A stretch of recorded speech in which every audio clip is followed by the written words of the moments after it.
watch the ball, you know it ain't gonna fall, so who you gonna call MC? I'm the king. Look out. Yeah, I'm so hot and when I take a shot, I always score. Not this time you don't! Megawatts, Clippy. That was a great save. You're going to be a great goalkeeper. Which is more than could be said of you, Mick. You haven't touched the ball all game. What's wrong?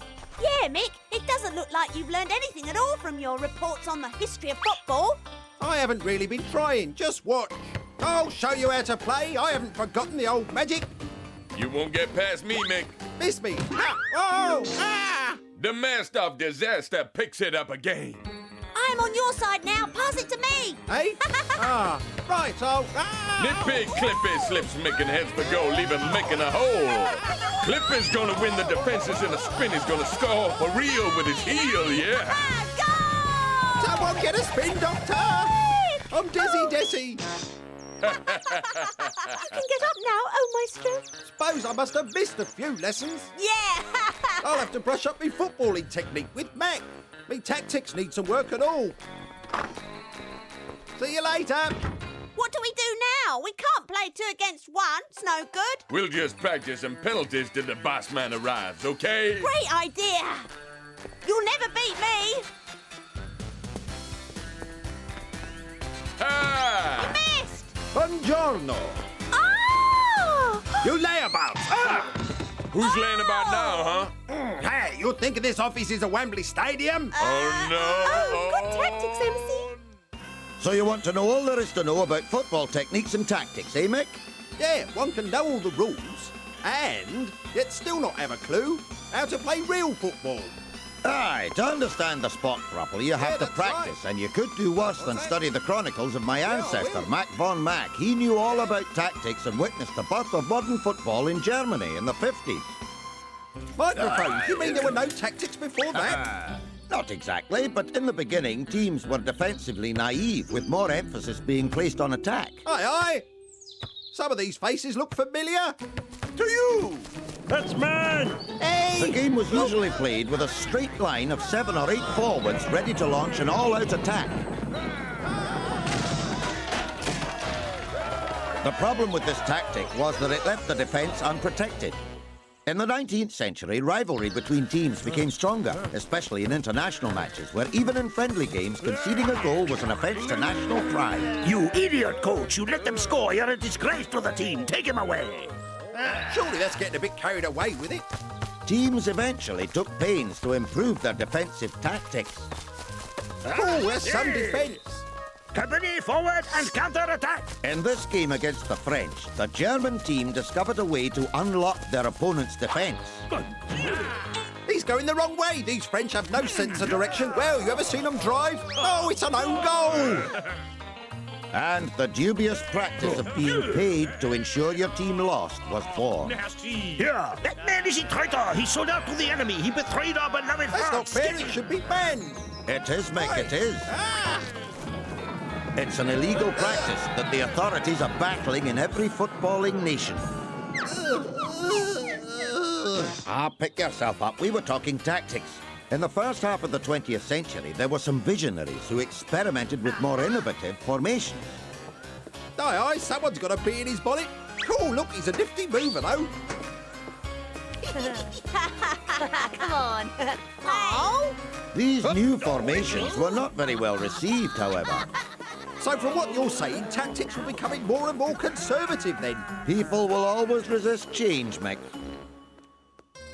The Italians created a tactic known as the padlock, playing only 2 forwards, 3 centres and leaving 5 in defence to protect the goal. Cool, what a defence. And look at the value of the sweeper system. The Italians have been world champions with it. But to achieve that, you have to be good at more than just defending. You have to score goals. You don't say. Microwatts, look at the power in that shot. The Hungarians revolutionised play and are considered the fathers of modern football. Yeah, they play the fiddle so badly, it's impossible to get near them. So, did the Hungarians win a World Cup then?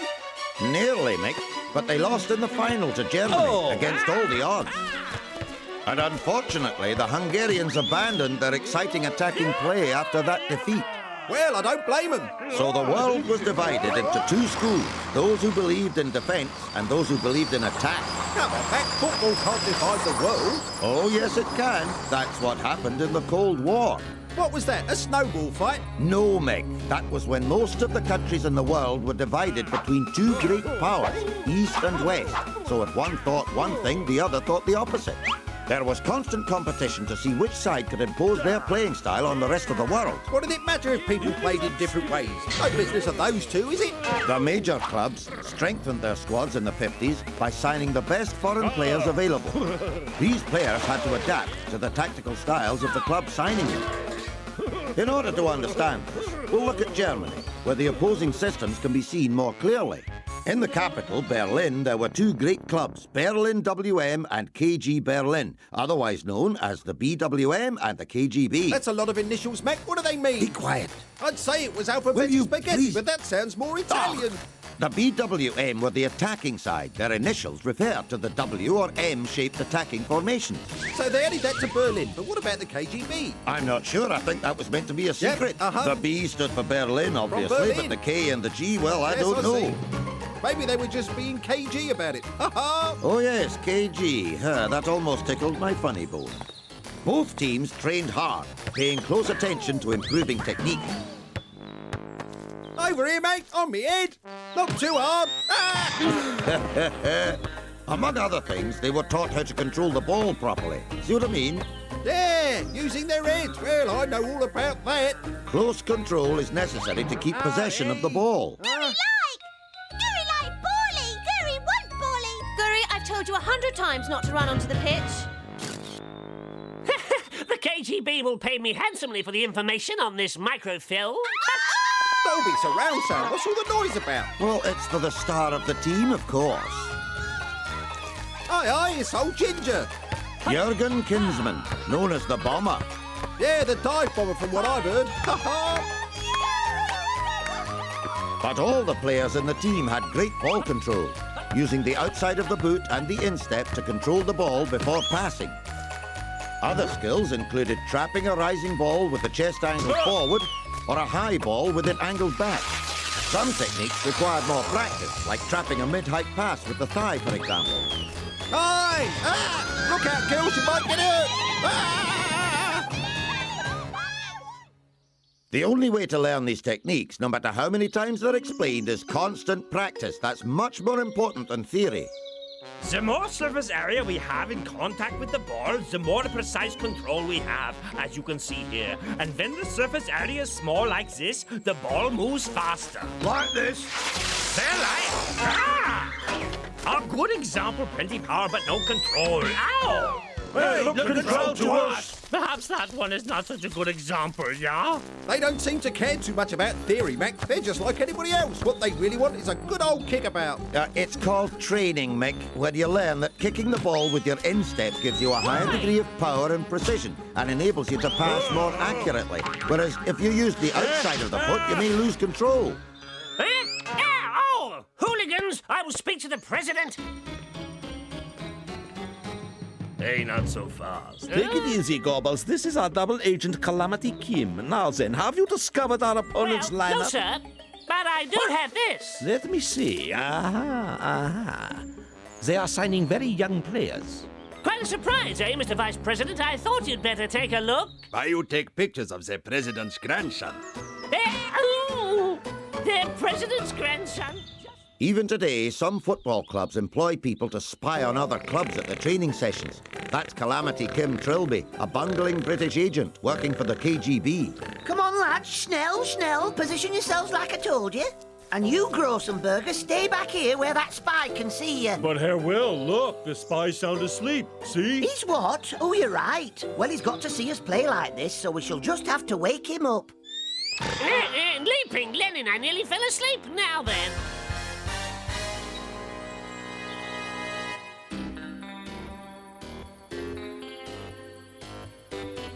Come on, Mr. Trilby, spit it out. Are they paying you more than us, huh? no, Herr Vice President. I'm telling you the truth. You must believe me. You expect me to believe that the BWM are using the same tactic as us? What do you think, I am stupid or something? I saw it with my own eyes. One line of 3 defenders with another man behind, I'm telling you. What do you think, Herr He President? seems to be telling the truth. Also, so those Schnitzelgrubers at the BWM have finally agreed that our system is the best, nine? Yeah, of course, Herr President. You're right, Herr President. Oh, what a shady bunch. They're worse than football agents. Aye, Mick, but a spy's information was taken very seriously, as it could dramatically affect the outcome of a game. With the passing of time, spying ceased to be effective, as it was easily undermined. Everything is going very well, Herr President, and our information would seem to be correct. Counter-espionage was used by both sides. What is going on? He should not be there.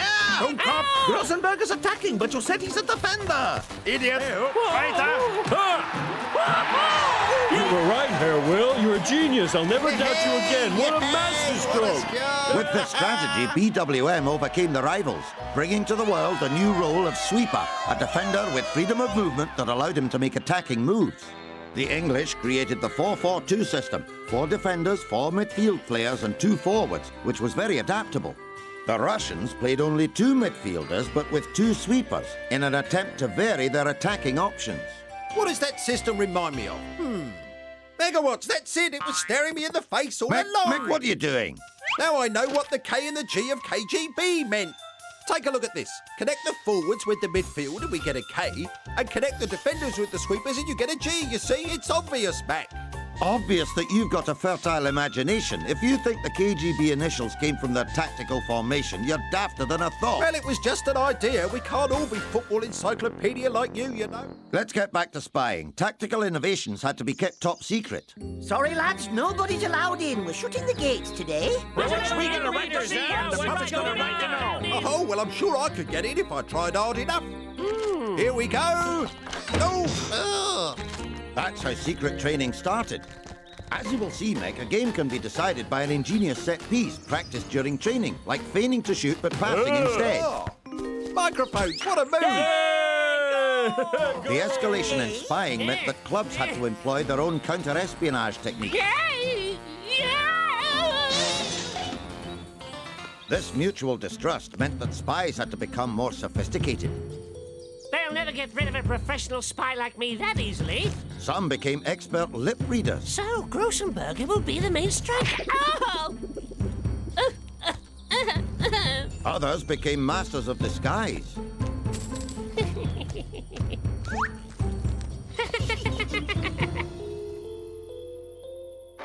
Yes, I have it.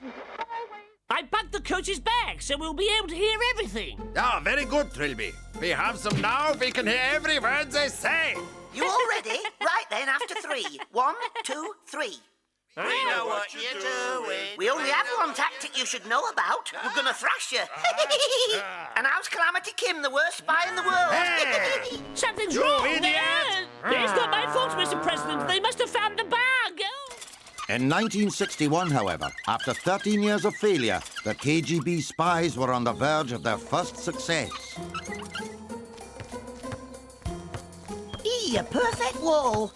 At last, the President will be pleased with me this time. Now, let's see. Now, if we make the wall just right, they'll never be able to beat us. Well, a wall, You are eh? quite sure, Calamity? Absolutely. I heard him perfectly, Herr Vice President. They said that if they built a wall, they could not be beaten by anybody. I wonder what they mean by a wall. Of course. Why didn't I think of it before? We built a bigger wall. So the president put his grand plan into action and built a wall to prevent the BWM from scoring. What a whopper! Well, that's one way of keeping the opposition out, but how do they change ends at half-time, eh? With difficulty, the famous Berlin Wall was built so that the KGB could control players on their side of the wall and prevent them signing for other teams. And so it was that the world of football was divided by the wall which separated the BWM from the KGB. There's your ancestor, Mac von Mac. I thought you'd forgotten him. No, Mick, he refereed the games where new techniques and tactics were explored. Like stealing the ball, trapping it, scissor kick, even the scorpion kick. It's too fast. Oh, I can't keep up. I just don't understand anything. Hey, thanks. Everybody get on the defensive! Watch the players' movements carefully, Mick. That's what the man with the ball has to do. As his teammates try to find space to receive the pass, he must keep control of the ball and not give it away. Too late, Grossenberger. Incisive play is based on mutual support and accurate passes, as opposed to the favourite tactic of the KGB, which is to blast the ball upfield. How can you tell if a team's defensive or not? Well, a defensive team will use all kinds of tricks to keep possession of the ball and to waste as much time as possible. No, you don't. Hey, you! Hey, ref, he's not letting me get a look at the ball here. He has possession of the ball and is allowed to turn his back on you. It's called shielding the ball, laddie. There is no foul. It's in the rules of the game. Louis'd say that. Another defensive tactic is simply to boot long balls into the area. That one's going into orbit. It's known as the Chinese kick. I wonder why. Defensive teams usually play man-to-man marking, making it difficult for an attacker to find space. However, if the attacker is clever enough, he can always break away and fool the opposition with quick passes and movements, or he can draw the defenders out of position by running off the ball and leave a teammate who was marked free. Ow! Stop hitting me! Somebody get him off! Another way to lose a marker is to trap the ball, come to a sudden halt, then change direction, leaving your marker helpless. Alternatively, an abrupt about-turn can have the same effect. That Kinsman's a goal machine. He's got so much talent he could be a microphone. I know the score. You don't have to keep hammering it home. Why don't you put on your lederhosen and march over the nearest mountain and leave me alone? They're going to be massacred. The coach is going to ruin us. Understood, Herr President. We visit him at half-time.